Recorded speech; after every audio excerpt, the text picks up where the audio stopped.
La légendaire figure nordique Ragnar Lodbrok, un héros viking semi-mythique, roi et explorateur, continue de captiver l'imagination des gens du monde entier par ses exploits audacieux et sa personnalité hors du commun.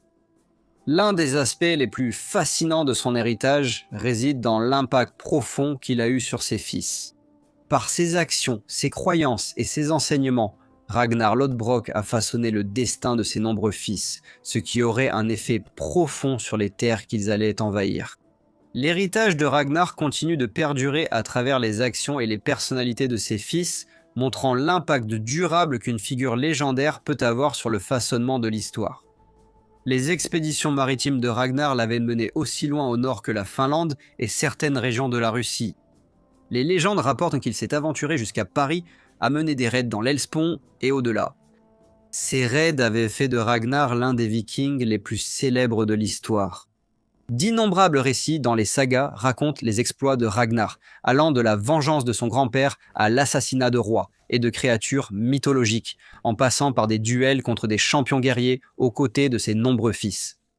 Ce ne sont là que quelques-uns des récits entourant cette figure légendaire. Cependant, de nombreux guerriers trouvent leur fin et Ragnar sous-estima le roi Ella de Northumbrie. Il attaqua le roi anglais, mais sa flotte viking fut capturée.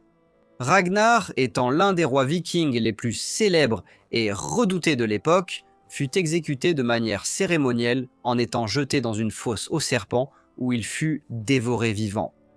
Sa fin fut décrite dans la Gesta Danorum. Ainsi, un conquérant des plus glorieux mourut en prisonnier.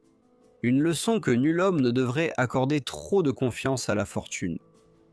La mort de Ragnar aurait un impact profond sur la terre divisée de l'Angleterre, car ses fils arrivaient pour le venger. Les fils de Ragnar s'uniraient et amèneraient en Angleterre une force qui n'avait pas été vue depuis l'époque des Romains, plus de 800 ans auparavant. Ceci est l'histoire des fils de Ragnar et de leurs exploits, et comment la mort de leur père les réunirait pendant un temps. Ivar le Désossé, né Ivar Ragnarsson, était le fils du roi et guerrier légendaire Ragnar Lodbrok, et sa mère était la voyante nommée Elslaug. Il est né au cours du IXe siècle.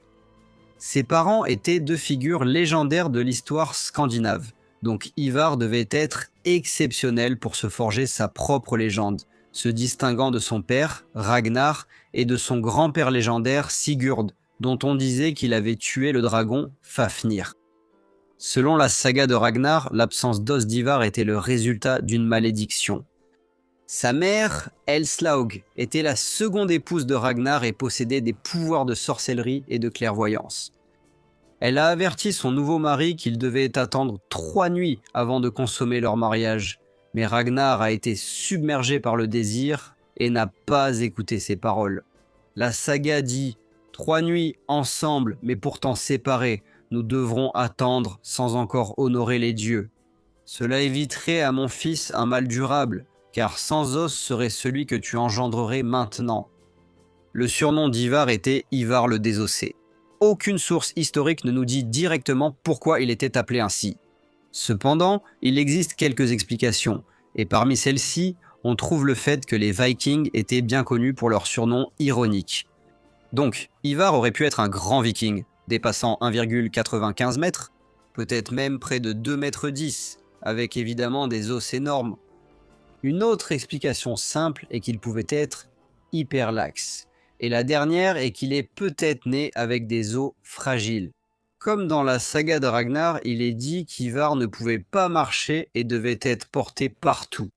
Son nom pourrait venir du latin signifiant haï, car il était détesté par les chrétiens dans toute la Grande-Bretagne, puisqu'on disait qu'il les torturait à mort s'ils ne reniaient pas leur foi. Cependant, sa malédiction pouvait être plusieurs choses. Par exemple, sa haine envers les chrétiens et sa cruauté à leur égard, ses os fragiles ou peut-être quelque chose de complètement différent. Le premier défi d'Ivar dans la vie est survenu alors qu'il était encore un garçon.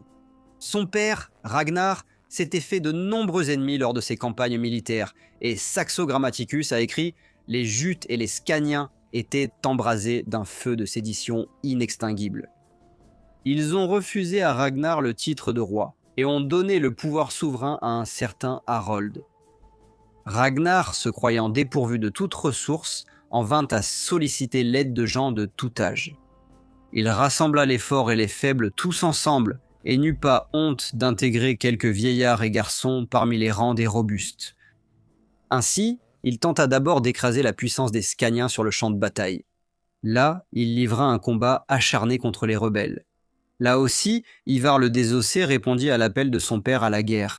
Bien qu'il n'ait que 7 ans, il s'est battu brillamment et a montré la force d'un homme dans le corps d'un enfant.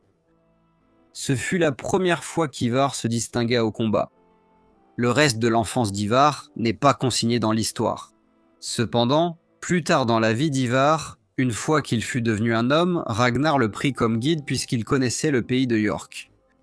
Là, il débarqua ses troupes et après une bataille qui dura 3 jours, il écrasa les forces du roi Hela. Lui et le reste de son armée se replièrent alors. L'affaire coûta beaucoup de sang aux Anglais et très peu aux Danois. Ensuite, Ivar accompagna son père Ragnar et ses frères en Irlande. Puis ils tuèrent le roi Melbrick, assiégèrent Dublin, ce qui entraîna leur reddition et prirent toutes leurs richesses. Ivar apprenait rapidement de son père Ragnar ce que cela signifiait d'être un viking. Cependant, une tragédie allait survenir. Ragnar Lodbrok fut capturé et tué par le roi Hela, puis jeté dans une fosse aux serpents. Ivar ne pensa alors plus qu'à la vengeance pour apaiser l'esprit de son père. Ivar savait que le roi Hela devrait mourir de sa main. En plus d'être un guerrier aguerri, Ivar était aussi incroyablement intelligent, et il choisit d'être rusé plutôt qu'audacieux, et eut recours à un stratagème ingénieux. Auprès du roi Hela, suppliant pour obtenir une promesse de paix, il demanda une bande de terre, et il obtint sa requête de la part du roi Hela. Il supposait que cela lui coûterait peu, et se croyait chanceux qu'un adversaire aussi puissant demande une petite faveur au lieu d'une grande. Ivar jura également de ne jamais faire la guerre au roi Hela. Mais la vendetta d'Ivar comptait bien plus pour lui que sa parole donnée à un roi saxon. Ivar allait lentement rassembler ses forces sur ces nouvelles terres sans opposition, puis encercler York et la prendre pour lui. Ivar avait désormais une base sur la terre ferme, ce qui s'avérerait avantageux pour son plan. Pendant ce temps, alors qu'Ivar rassemblait son armée dans l'ombre, ses frères arrivèrent avec une flotte de 400 navires et, lançant un défi ouvert, déclarèrent la guerre au roi Hela. Ils firent cela au moment convenu. Ivar rejoignit ses frères, car la soif de vengeance les avait réunis. C'était la plus grande armée viking à avoir jamais posé le pied en Angleterre, et elle devint connue sous le nom de la Grande Armée païenne, dirigée personnellement par Ivar et ses frères. Ivar et ses frères avaient attendu patiemment dans leur forteresse. Ils décidèrent ensuite de marcher vers le nord pour envahir la Northumbrie. La grande armée païenne allait à nouveau piller York pour provoquer le roi Hela et l'obliger à affronter les Vikings. Selon le plan d'Ivar, les Vikings ont simulé une retraite, ce qui a poussé les Northumbriens à les poursuivre. Cela a permis à l'armée du roi Hela d'être encerclée, ce qui a conduit à un massacre de masse. On disait que les fils de Ragnar combattaient avec une fureur semblable à la transe, peut-être même dans l'état de berserker. Ivar et ses frères ont réussi à capturer le roi Hela vivant, et ils se sont réjouis, car il réservait quelque chose de sinistre au roi qui avait tué leur père. Ivar et ses frères ordonnèrent que le roi Hela soit exécuté rituellement en utilisant l'aigle de sang. La chair de son dos serait ouverte avec un couteau, exposant sa cage thoracique. Les côtes seraient ensuite brisées afin que ses poumons soient extraits, formant une forme semblable à des ailes, d'où le nom d'aigle de sang. Ivar et ses frères se réjouiraient alors car ils venaient de vaincre leur ennemi le plus impitoyable. Ils savouraient ensuite les récits de gloire et de triomphe de chacun. Le roi Hela était mort, et Björn et Sigurd retournèrent dans leur propre royaume. La grande armée païenne venait de prendre l'ancien royaume de Northumbrie, et Ivar allait installer un dirigeant fantoche nommé Egbert, qui agirait comme un collecteur d'impôts au titre ronflant, afin de financer davantage les invasions de l'armée. Selon la chronique anglo-saxonne, la grande armée païenne d'Ivar se déplaça vers le sud depuis York en l'an 868 et établit ses quartiers d'hiver en Mercie, à Nottingham.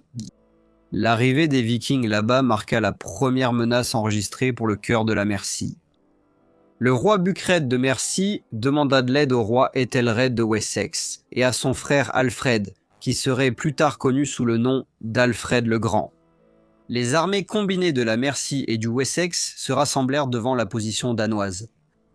Ivar réalisa qu'il était en infériorité numérique et ne pouvait espérer remporter une bataille rangée. Il utilisa donc une nouvelle fois sa ruse et obtint la paix. Cela s'avéra être le traité de Nottingham. Henry de Huntingdon, écrivant près de 250 ans plus tard, a décrit la réaction d'Ivar. Ivar alors, voyant que toute la force de l'Angleterre était là, rassemblée, et que son armée était la plus faible et se trouvait là, enfermée, il s'adressa avec des paroles mielleuses, rusé comme un renard qu'il était, et obtint la paix et leurs paroles. Il retourna alors à York et y demeura pendant 1 an avec la plus grande cruauté. Sous le couvert de cette paix, Ivar entra en Mercie avec son armée et son frère, Ubbe Ragnarsson. Mais son objectif était de soumettre le royaume d'Est-Anglie. Selon la vie de Saint Edmond écrite par Abo Abo à Fleury, voici ce qui s'est passé lorsque les forces vikings sont entrées en Est-Anglie. Ivar a soudainement envahi le pays tel un loup et a massacré la population. Hommes, femmes et enfants innocents. Peu de temps après, il envoya au roi Edmund d'Est-Anglie un message menaçant, lui ordonnant de se soumettre à son autorité s'il tenait à la vie. Le messager se présenta devant le roi Edmond et annonça hardiment le message d'Ivar.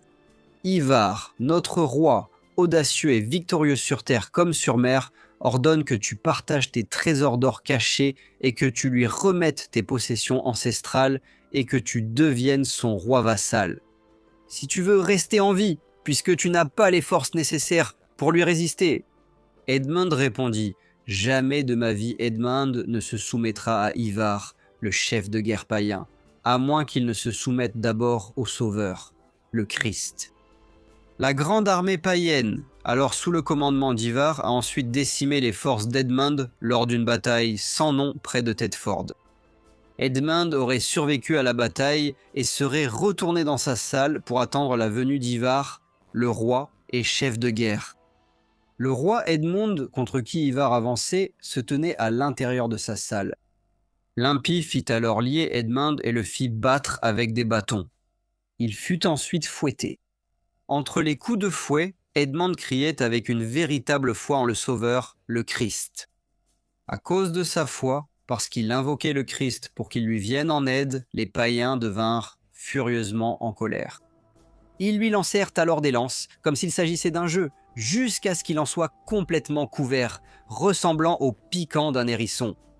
Quand Ivar vit que le noble roi ne renoncerait pas au Christ, mais qu'il l'appelait avec une foi résolue, il ordonna qu'Edmond soit décapité, et les païens le firent.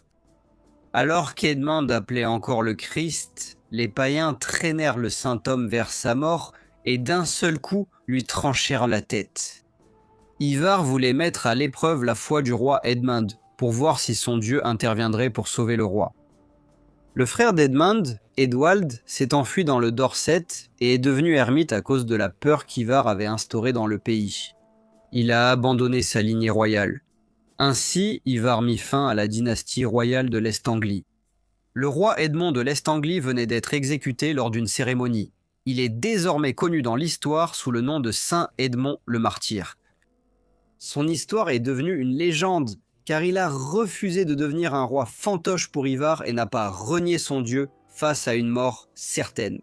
Le chroniqueur anglais et moine Siméon de Durham a écrit sur le règne de terreur d'Ivar. Partout, il a détruit des églises et des monastères par le feu et par l'épée. Quand il se déplaçait d'un endroit à l'autre, il ne laissait rien debout, sauf des murs sans toit. Ivar retourna alors à York, laissant l'armée viking sous le contrôle conjoint de ses frères, Halfdan et Ubbe. En l'an 870, les frères d'Ivar demandèrent la paix en Angleterre. Ivar, cependant, ne pouvait pas rester inactif, et il partit alors en Écosse pour faire la guerre. Dans cette aventure, il fut rejoint par Olaf le Blanc. C'était une attaque conjointe, Olaf remontant la Clyde avec une grande flotte de dracars à tête de dragon, et Ivar se dirigeant vers le nord-nord-ouest depuis York. Ils se sont rencontrés à Dumbarton Rock, une forteresse des Bretons et l'ancienne capitale du royaume de Strathclyde. Au fil des années, la forteresse avait résisté avec succès aux attaques des Pictes, des Scots et des Angles. Cependant, selon les annales d'Ulster, Ivar et Olaf assiégèrent la forteresse pendant 40 jours jusqu'à ce que sa réserve d'eau soit épuisée. Ivar pilla alors le château. Les annales d'Ulster rapportent qu'une fois le siège terminé, de nombreux prisonniers furent transportés à Dublin pour être vendus comme esclaves, car à cette époque, Dublin était l'un des principaux marchés d'esclaves en Europe. Après cela, Ivar retourna une fois de plus à Dublin et fut connu comme le roi des hommes du nord de toute l'Irlande et de la Grande-Bretagne, étant également le roi de Dublin. Ivar était une légende vivante tout comme son père, le tueur de rois et le fléau des lignées royales, mais il ne pouvait jamais se contenter de régner. Il avait toujours besoin de plus, d'un autre royaume et d'une nouvelle aventure. En l'an 871, Ivar est revenu à Dublin, où il est resté roi des hommes du nord de toute l'Irlande et de la Grande-Bretagne jusqu'à sa mort en 873. La raison de sa mort reste inconnue, mais beaucoup pensent que c'était à cause de sa malédiction. Ivar allait fonder sa dynastie des Wælfric et forger un héritage et une réputation qui allaient durer un millénaire. Ivar prit son contingent de la grande armée païenne et forgea un royaume englobant Dublin, l'île de Man, les Hébrides, les Orcades et une grande partie des côtes nord et ouest de l'Écosse. La dynastie d'Ivar, ou les descendants d'Ivar, allaient devenir le clan viking le plus puissant de Grande-Bretagne pendant un certain temps. Selon la légende, le corps d'Ivar fut ramené en Angleterre à sa propre demande et enterré sur la côte afin de servir de talisman pour empêcher de nouvelles conquêtes de ces royaumes. Les sagas islandaises du XIIIe siècle décrivent les actions de Guillaume le Conquérant. Il se rendit sur le site funéraire, ouvrit le tumulus et constata que le corps d'Ivar n'avait pas pourri. Guillaume fit ériger un grand bûcher sur lequel le corps d'Ivar fut brûlé. Après avoir brûlé le corps du guerrier, Guillaume, lui-même descendant du chef viking Rollon de Normandie, partit à la conquête de toute l'Angleterre, brisant ainsi, selon la légende, la malédiction d'Ivar sur ses terres. Ivar le Désossé détruisit le dernier royaume britannique d'Écosse, composé des anciens peuples de langue celtique qui habitaient la Grande-Bretagne depuis l'âge du fer. Il mit également fin à la lignée des rois de Northumbrie et d'Est-Anglie. L'héritage d'Ivar perdure à la fois dans l'histoire et dans la culture populaire. Halfdan fut un acteur clé à l'époque de la grande armée païenne et de leur conquête de la majeure partie de l'Angleterre. Cependant, il y a un problème avec le récit de Halfdan. De nombreuses sources mentionnent un fils de Ragnar nommé Witzuk, qui accompagna ses frères en Angleterre. Comme Halfdan et Witzuk ne sont jamais mentionnés dans les mêmes sources, de nombreux historiens pensent qu'il s'agit en réalité de la même personne et que Witzuk était peut-être un surnom de Halfdan. Quoi qu'il en soit, nous allons explorer toutes les sources concernant la vie de Witzuk et de Halfdan, en admettant qu'ils étaient la même personne. Tout d'abord, examinons Witzuk selon la Gesta Danorum. Selon cette source, Witzuk était le fils de Ragnar Lodbrok, un roi et pillard légendaire, et sa mère était une femme nommée Swangola. Ragnar, étant un homme d'action, prépara une expédition vers l'Elpon et convoqua une assemblée de Danois. Il emmènerait beaucoup de ses fils, et Witzuk serait l'un d'eux. Le jeune guerrier partirait avec son père aguerri au combat et certains de ses frères de l'autre côté du monde connu, là où le soleil brillait plus fort et où la mer était plus claire. Selon le récit, Ragnar et ses troupes ont soumis les armées de l'Elpon, mais leur roi avait marié sa fille au roi russe dans l'espoir d'une alliance. Ragnar allait bientôt affronter les Russes et leur armée innombrable, mais lui et ses fils viendraient à bout de leur force. Witzuk et son père ont également vaincu les forces des Scythes, qui étaient un ancien peuple nomade. Witzuk s'était bien battu et s'était distingué au combat. Ragnar le récompenserait avec une province qu'ils avaient déjà conquise, mais un accord avait été conclu selon lequel Vidzuk devrait partager la terre avec le roi des Russes. Une fois que l'armée de Ragnar eut terminé dans l'Helpont, lui et son armée retournèrent en Scandinavie, tout comme Vidsuk. Après un certain temps, Vidsuk finirait par régner sur la Suède. Cependant, beaucoup d'événements expliquant comment cela est arrivé ont été perdus. De nombreux guerriers et jarls souhaitaient gouverner la Suède, et ils complotaient contre Vidsuk. Un jour, un jarl nommé Daxo prépara son armée, mais il la déguiserait en une grande communauté marchande. Il attaquerait alors la ville où résidait Vidsuk.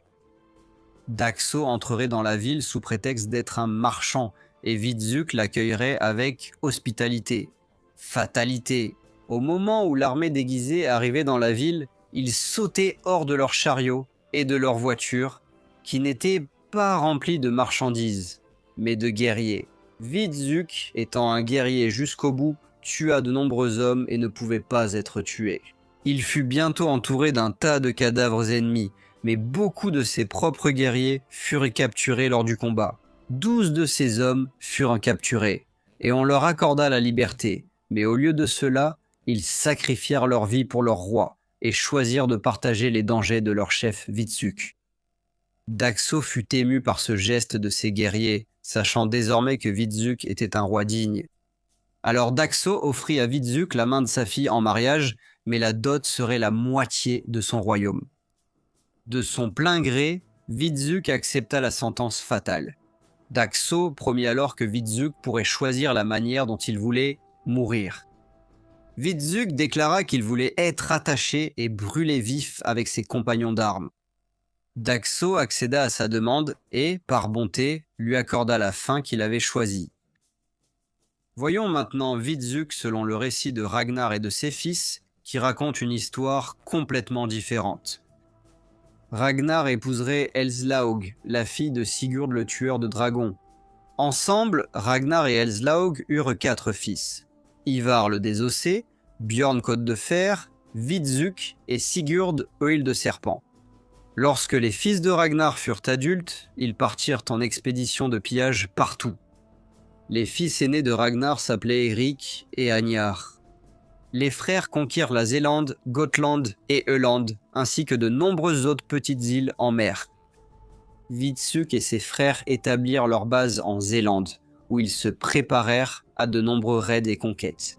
Cela, cependant, allait à l'encontre de la volonté de leur père Ragnar, mais ses fils désiraient tous la guerre, voulant devenir aussi célèbres que leur père, mais cela mènerait finalement à leur perte.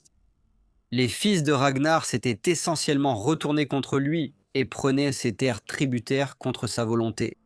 Pour contrer cela, Ragnar installa un homme nommé Eystein Belli comme roi de la Haute-Suède afin de défendre le royaume contre ses fils. Eric et Agnar, cependant, allaient naviguer vers la Suède à bord de leur drakkar à tête de dragon. En apprenant cette nouvelle, Eystein consulta les chefs suédois et leva une armée pour défendre le pays contre les fils assoiffés de sang de Ragnar. L'armée d'Eric et Agnar affronta celle d'Eystein et une grande bataille s'ensuivit, mais les fils de Ragnar furent submergés par le nombre supérieur de leurs ennemis. Leurs troupes furent complètement massacrées jusqu'au dernier homme. Agnar fut tué au combat et Eric fut capturé. Eric déclara qu'il ne souhaitait plus vivre après une telle défaite. Il demanda à Eystein de le tuer et ses dernières paroles furent « Envoie un message à ma belle-mère fine et douce. Dis-lui que toutes mes bagues sont à elle. La colère de mon frère grandira lorsqu'elle lui apportera la nouvelle de ma mort. » Olslaug recevrait la nouvelle de la mort de ses 2 beaux-fils, et elle pleurerait du sang. Elle dit alors à ses fils « Si vous étiez tombés, il ne vous aurait pas laissé tomber dans l'oubli. » Vidsuk répondit « Planifions avant de jurer comment la vengeance pourrait être organisée. Diverses tortures abominables attendent le meurtrier d'Agnar. » Le roi Eystein entendit parler de la vengeance imminente des fils de Ragnar et leva une armée avec tous les hommes en âge de combattre présents dans le royaume. Ivar, Bjorn et Vidsuk levèrent leur propre armée et, lorsque les 2 camps se rencontrèrent, une bataille décisive s'ensuivit. La rage et le désir de vengeance les poussèrent à combattre avec une fureur quasi hypnotique. Les fils de Ragnar étaient au cœur des combats et tuèrent de nombreux hommes ce jour-là. Les forces d'Eystein diminuaient et elles furent finalement vaincues, suivies d'un massacre de masse. Le roi Eystein tomba, rendant ainsi les fils de Ragnar encore plus célèbres. Ragnar se rendit en Angleterre et fit la guerre au roi Hela de Northumbrie. Le grand roi et guerrier qu'était Ragnar fut cependant capturé, puis exécuté en étant jeté dans une fosse aux serpents. Une fois de plus, les fils de Ragnar devaient venger un autre membre de leur famille, mais cette fois-ci, il s'agissait du viking le plus célèbre de tous les temps, leur père Ragnar. Widsuk et ses frères se rendirent en Angleterre, ayant rassemblé une immense armée qui serait plus tard connue dans l'histoire sous le nom de la Grande Armée païenne. Ensemble, les fils de Ragnar envahirent le royaume de Northumbrie et tuèrent le roi Hela. Ils le firent exécuter par le supplice rituel de l'aigle de sang pour humilier le roi Hela, tout comme il avait humilié Ragnar. Ils voulaient qu'il souffre en le sacrifiant aux dieux par une mort lente et vengeresse, apaisant ainsi l'esprit de Ragnar. Après que Ragnar eut été vengé, Widsuk partit en expédition dans de nombreux pays, y compris l'Angleterre, la Normandie et la France. Il a atteint sa destination la plus lointaine à Launay, dans le nord de l'Italie. Widsuk envisagea même d'aller à Rome, mais il y renonça à cause des grands récits qu'il avait entendus lors de ses voyages. De l'antique cité, où d'étranges dieux avaient autrefois régné et permis aux guerriers de là-bas de conquérir le monde. Widsuk avait mené des raids partout et au loin. Il était allé jusqu'à l'Helpont, avait combattu les Russes, les Scythes, les Italiens, les Français et les Anglais, et lui et ses frères étaient les hommes les plus célèbres de toutes les terres où l'on parlait norrois. Une fois que les fils de Ragnar furent revenus en Scandinavie, ils se partagèrent leurs terres, et Widsuk régna sur de nombreuses régions, y compris la Wendland. Cependant, selon les sources anglo-saxonnes, après la conquête de l'Est-Anglie et de la Northumbrie, Ivar le Désossé emmena de nombreux guerriers vers le nord et se sépara de la grande armée païenne. Dans la chronique anglo-saxonne, Widsuk est appelé Halfdan. Après qu'Ivar soit parti vers le nord, Halfdan prit le commandement de la grande armée païenne et selon la chronique, son armée affronta les Saxons de l'Ouest à 9 reprises, y compris lors de la bataille d'Ashdown. Le 8 janvier de l'année 871, Halfdan divisa ses forces en 2 contingents, l'un sous son propre commandement et l'autre sous celui de ses comtes. Il faisait face au prince Alfred, qui serait plus tard connu dans l'histoire sous le nom d'Alfred le Grand, ainsi qu'à son frère aîné, le roi Ethelred de Wessex. Le prince Alfred mena ses troupes au combat, et les 2 camps formèrent un mur de boucliers. Le roi Ethelred de Wessex fit ce qu'un roi doit faire, et mena la charge en remontant la colline vers les Vikings. La bataille fut féroce, avec de nombreux guerriers mourant des 2 côtés, mais finalement, les Saxons remportèrent la victoire. Halfdan, cependant, était toujours en liberté, ayant échappé à la bataille. 2 mois plus tard, une autre bataille, appelée Bataille de Merton, eut lieu. Selon la chronique anglo-saxonne, il y eut un grand massacre des 2 côtés, et les Vikings prirent possession du champ de bataille. Le prêtre guerrier, l'évêque Eymund, tomba au combat.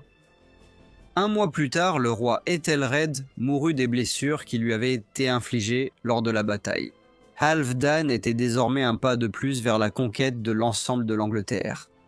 Halfdan et la grande armée païenne livrèrent 9 batailles consécutives contre les Saxons de l'Ouest, mais ceux-ci refusèrent de se soumettre. Alors Halfdan accepta une trêve avec leur nouveau roi couronné, Alfred.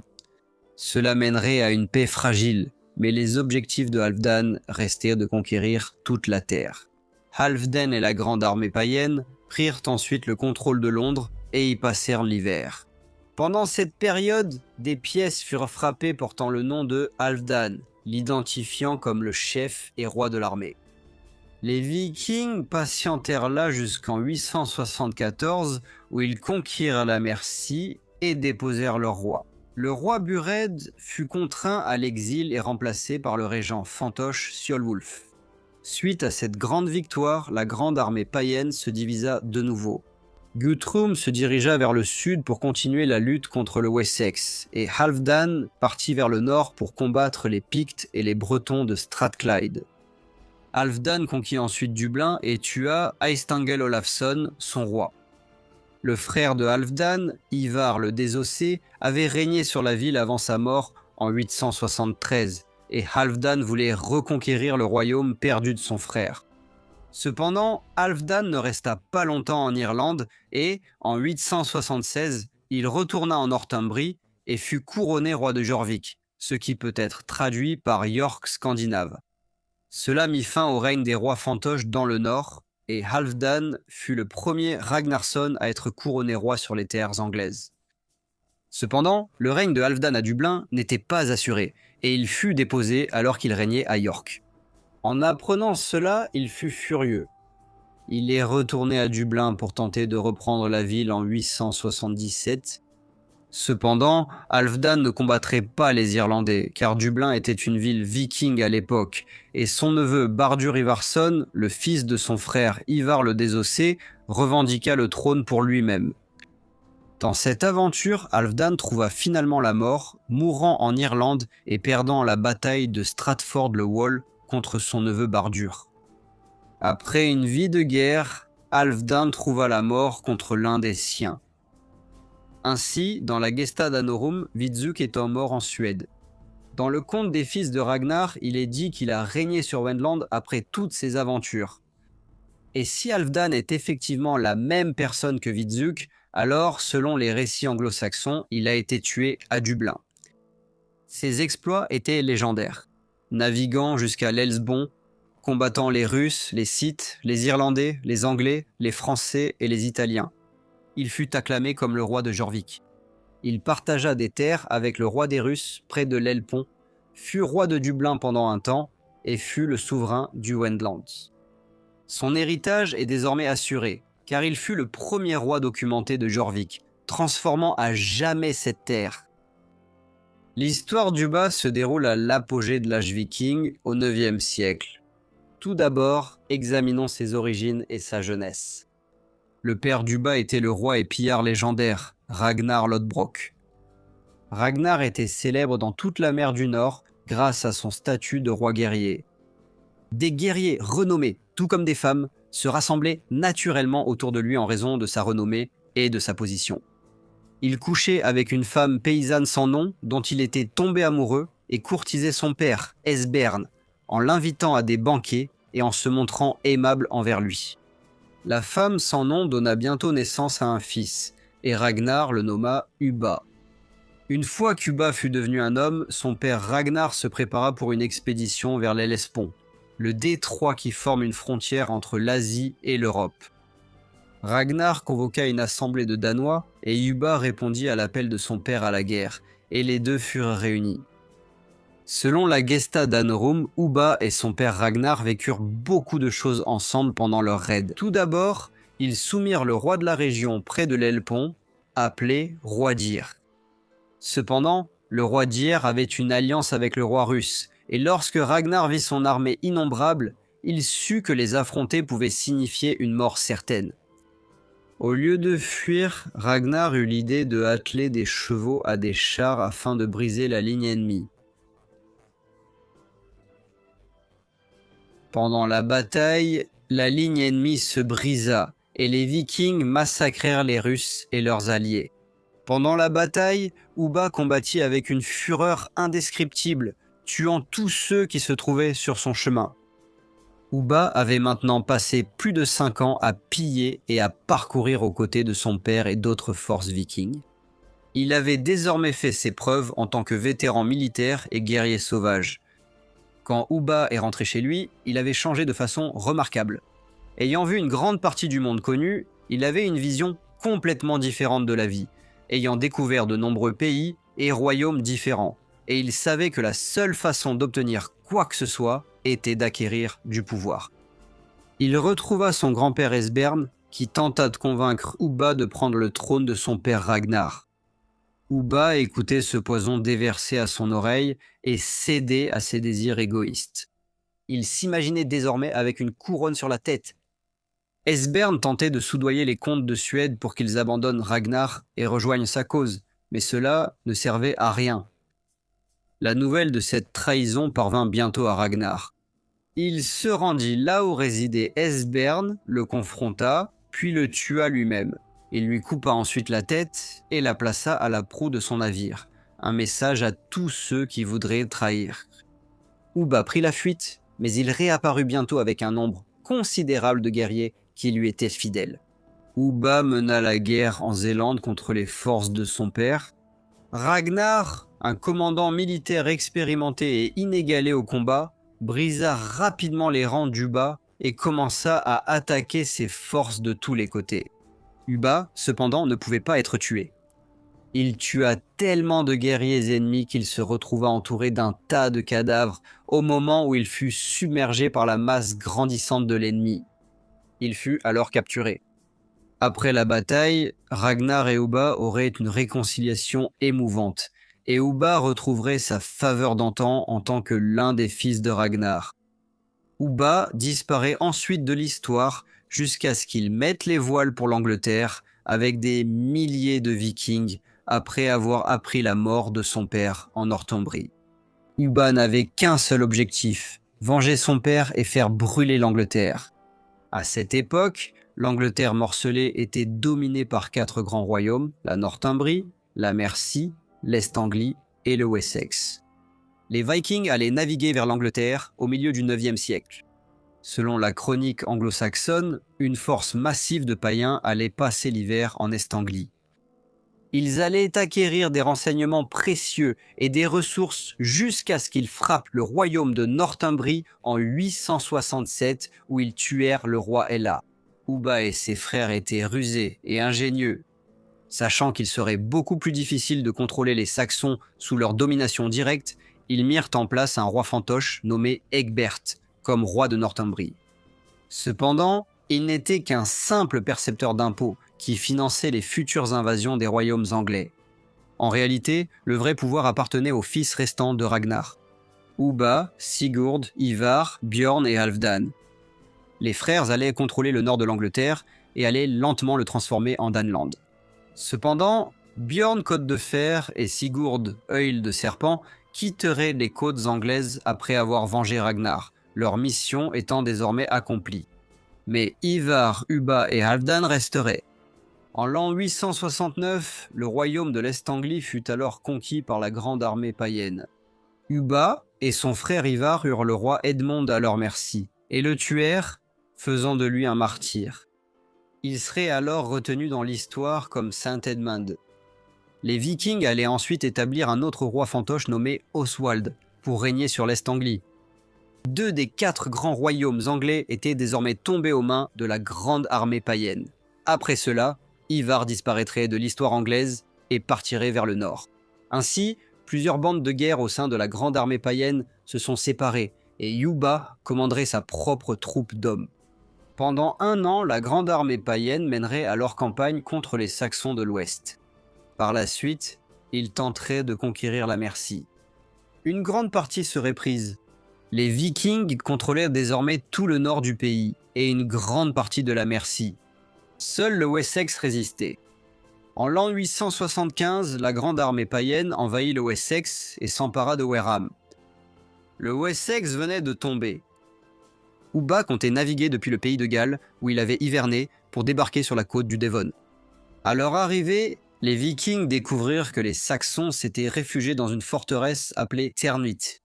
Cela allait aboutir à la bataille de Cernwith en l'an 878. La tactique d'Uba était d'attendre que les guerriers à l'intérieur se rendent par manque de nourriture ou d'eau. Mais Oda, l'Ealdorman du Devon, savait qu'Alfred était en exil. Sa situation était désespérée. Selon Frère Acer, les Saxons de l'Ouest sortirent un jour de la forteresse à l'aube et réussirent à submerger les forces vikings et à tuer plus de 800 hommes. Uba, le fils de Ragnar, faisait partie des morts. Les Saxons capturèrent même la bannière au corbeau d'Uba, que l'on pensait magique et imprégnée des pouvoirs maléfiques des idoles païennes. Avec la mort d'Uba et la fragmentation de la grande armée païenne, Alfred le Grand allait bientôt sortir de son exil et unir le sud de l'Angleterre pour reprendre ses propres terres. Uba était le dernier des Ragnarsson encore en vie sur le sol britannique, et sa mort donna suffisamment de courage aux Saxons, sous Alfred le Grand, le roi du Wessex, pour qu'il puisse vaincre le nouveau chef de la grande armée païenne, Guthrum. Contre toute attente, Alfred reprendrait son royaume et fonderait une dynastie qui durerait des générations et unirait le pays morcelé en un seul royaume. Cela n'arrivera que bien plus tard, sous le règne de son petit-fils, Æthelstan. L'héritage de Ubba s'étend au-delà des récits historiques. Son personnage est devenu un élément incontournable de la culture populaire moderne, avec des représentations dans la littérature. Ubba est rappelé comme une figure de guerrier charismatique, célèbre pour ses compétences légendaires au combat. Sigurd Ragnarsson, également connu sous le nom de Sigurd Œil de Serpent, était un guerrier viking semi-légendaire et un roi danois. De nombreux rois scandinaves retracent leur lignée jusqu'à Sigurd, utilisant l'ascendance de sa mère pour tenter de revendiquer une descendance divine d'Odin. Tout d'abord, examinons ses ancêtres.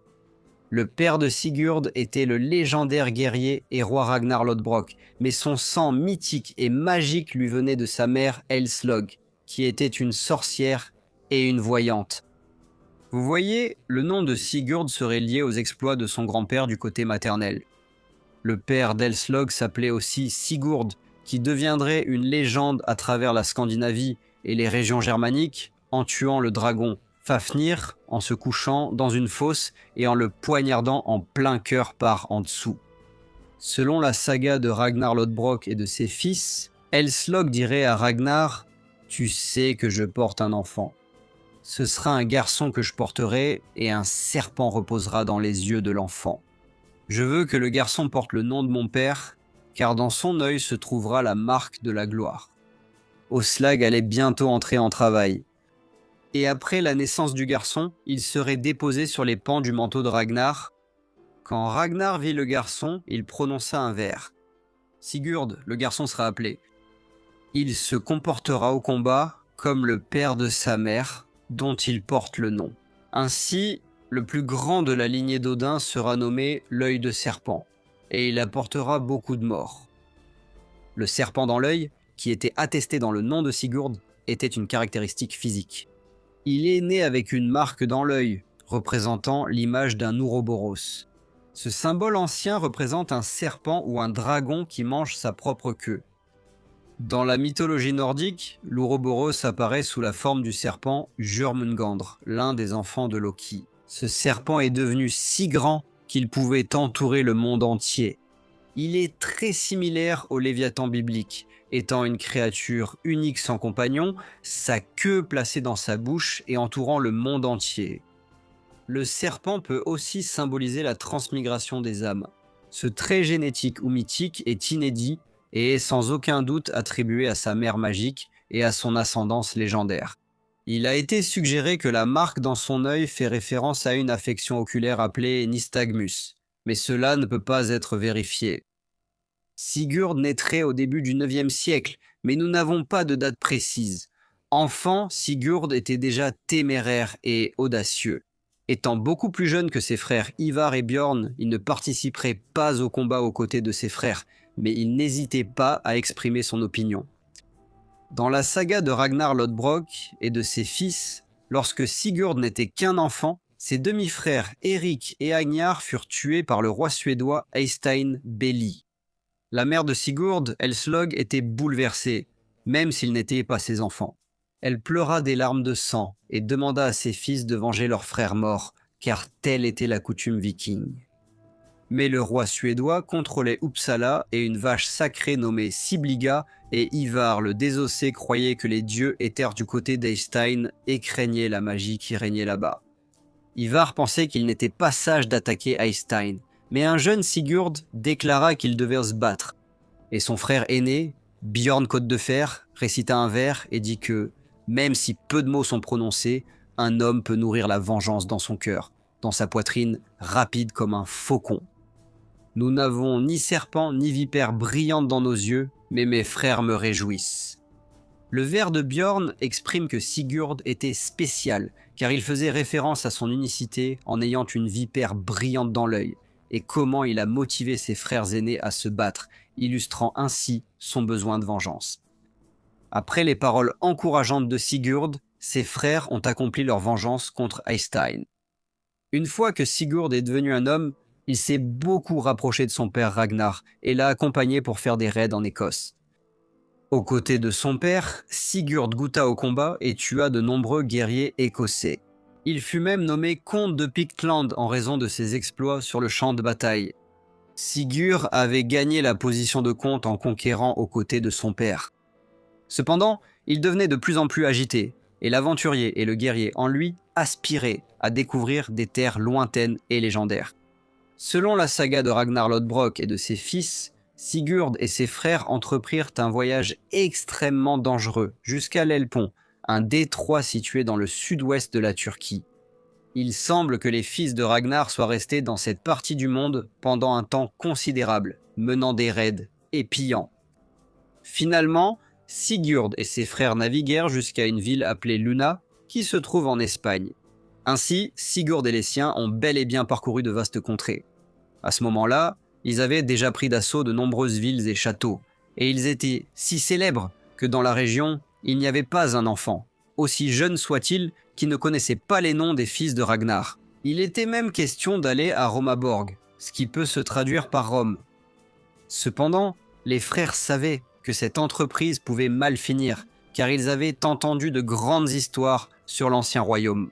Ils ont donc décidé de ne pas le faire et de plutôt attaquer de petites villes pour une richesse garantie.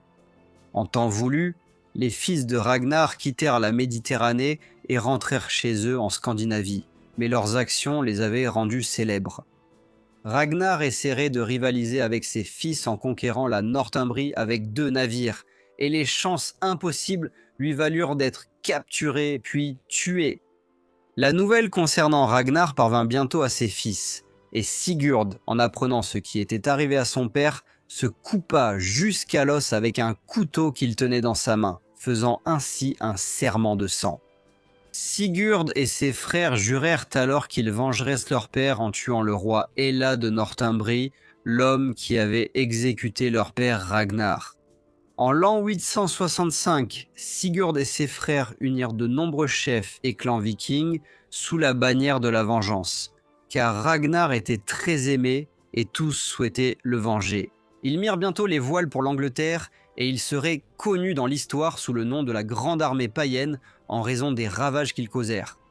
Selon la Gesta Danorum, Sigurd et son frère Bjorn Côte de Fer naviguèrent ensemble vers l'Angleterre avec une flotte de 400 navires et, en lançant un défi ouvert, déclarèrent la guerre au roi Hela. Ivar, cependant, demanda des terres en compensation de la mort de son père. Le roi Hela accepta sa demande, car il considérait cela comme une requête raisonnable. Mais tout cela faisait partie du plan magistral d'Ivar. Il commença à construire une petite ville avec de solides murailles, et il fit aussi des alliances avec tous les habitants du pays, en particulier les seigneurs et les chefs. Finalement, tous les chefs des environs lui jurèrent fidélité, à lui et à ses frères. Pendant ce temps, Halfdan et Ubba répondirent également à l'appel à la guerre d'Ivar. Une fois les armées réunies, de nombreux comtes de Northumbrie abandonnèrent le roi Hela et rallièrent les fils de Ragnar. Le roi Hela réalisa qu'il était nettement en infériorité numérique. La bataille commença et ce fut un véritable massacre. La plupart des hommes du roi Hela périrent, tandis que lui-même fut fait prisonnier. Il fut ensuite exécuté selon le rituel appelé l'aigle de sang. Après la campagne en Angleterre, Sigurd hérita de nombreuses terres de son père. De nombreux Danois se sont rassemblés et ont élu Sigurd comme souverain pour recevoir l'empire de Ragnar. Une fois que Sigurd devint roi, il aurait changé, passant de guerrier sauvage à celui d'homme oisif. Ayant vu tant de guerres, il réfléchissait et méditait sur ses victoires et triomphes passés. Sigurd finit par épouser la fille du roi Hela, Blidr, et ils eurent un fils nommé Artaknut. Ses descendants deviendraient plus tard les rois du Danemark. Ils comprenaient Gorm le Vieux, Harald à la dent bleue, Sweyn à la barbe fourchue et Canute le Grand, qui furent sans doute les rois les plus influents et puissants de la mer du Nord. Dans la Gesta Danorum, il est dit qu'aucun ennemi n'osait attaquer Sigurd lorsqu'il était roi et qu'il n'avait pas d'ennemis, ce qui suggère une période de paix après qu'il ait hérité de l'empire de Ragnar. Cela laisserait entendre qu'il est mort de cause naturelle, et non lors d'une guerre. C'est pourquoi il n'existe peut-être aucune trace de sa mort. L'héritage de Sigurd est empreint de mysticisme. Cependant, il serait aussi l'ancêtre de nombreux rois, comme Sven à la barbe fourchue et Knut le Grand, qui prendraient plus tard l'Angleterre pour eux-mêmes, achevant ce que les fils de Ragnar et la grande armée païenne n'ont jamais pu accomplir. Björn est un né sous le nom de Björn Ragnarsson, et il était le fils de Ragnar Lodbrok et d'Elslog. Björn a gagné son nom en venant en aide à son père, le roi Ragnar, lors d'une bataille accompagné de ses demi-frères Fridlif et Radbard, qui étaient tous des guerriers aguerris. Lorsque son père Ragnar a rencontré le roi Saul de Suède, avant la bataille, Ragnar a choisi de régler le différend à l'ancienne, dans un combat à mort. Le roi Saul, cependant, refusa de se battre lui-même et choisit Starkad comme champion, ainsi que sa bande de 7 fils pour affronter Ragnar. Ragnar choisit ses propres fils pour partager avec lui la gloire du combat des champions. Le duel de guerriers eut lieu sous les yeux des deux armées, et Ragnar et ses fils sortirent victorieux du duel. On dit que Björn infligea un grand massacre à ses ennemis sans recevoir la moindre blessure. Il rallia alors l'armée de son père et gagna la force de ses flancs, qui étaient comme du fer, ce qui lui valut le nom de Côte de Fer. La prouesse au combat de Björn et sa présence sur le champ de bataille ont encouragé son père Ragnar à attaquer et tuer le roi ennemi, ce qui a conduit à l'anéantissement de ses forces. Ragnar offrit alors à Björn la seigneurie de la Suède pour sa bravoure au combat. Björn fut ensuite appelé à combattre pour son père Ragnar avec ses frères. Ils ravagèrent ensuite le territoire des Écossais. Björn retourna ensuite dans son propre royaume et, après de nombreuses expéditions, il apprit la mort de son père, Ragnar, aux mains du roi Hela, alors qu'il jouait au dé. Et on raconte qu'il serra la pièce si violemment qu'il fit couler du sang de ses doigts qui se répandit sur la table. Il déclara alors « Le destin est plus capricieux que ce dé que je lance ». Björn rassembla alors une flotte de 400 navires et déclara la guerre au roi Hela, assoiffé de vengeance. Björn et ses frères avaient rassemblé la grande armée païenne pour venger Ragnar et ils écrasèrent les forces du roi Hela lors de la bataille. Il fut alors capturé.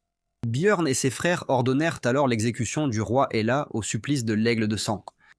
Au cours du supplice, ils salèrent la chair mutilée du roi et se réjouirent d'avoir écrasé leur ennemi le plus impitoyable.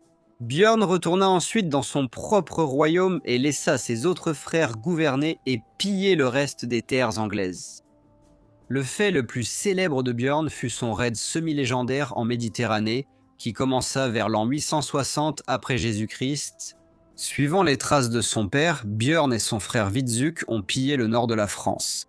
Cependant, à la fin, au lieu de retourner en Norvège, en entendant parler des terres riches de la Méditerranée, Björn décida de poursuivre son aventure. Il a pillé la côte espagnole, contourné Gibraltar et est remonté jusqu'au sud de la France, où lui et ses hommes ont passé l'hiver.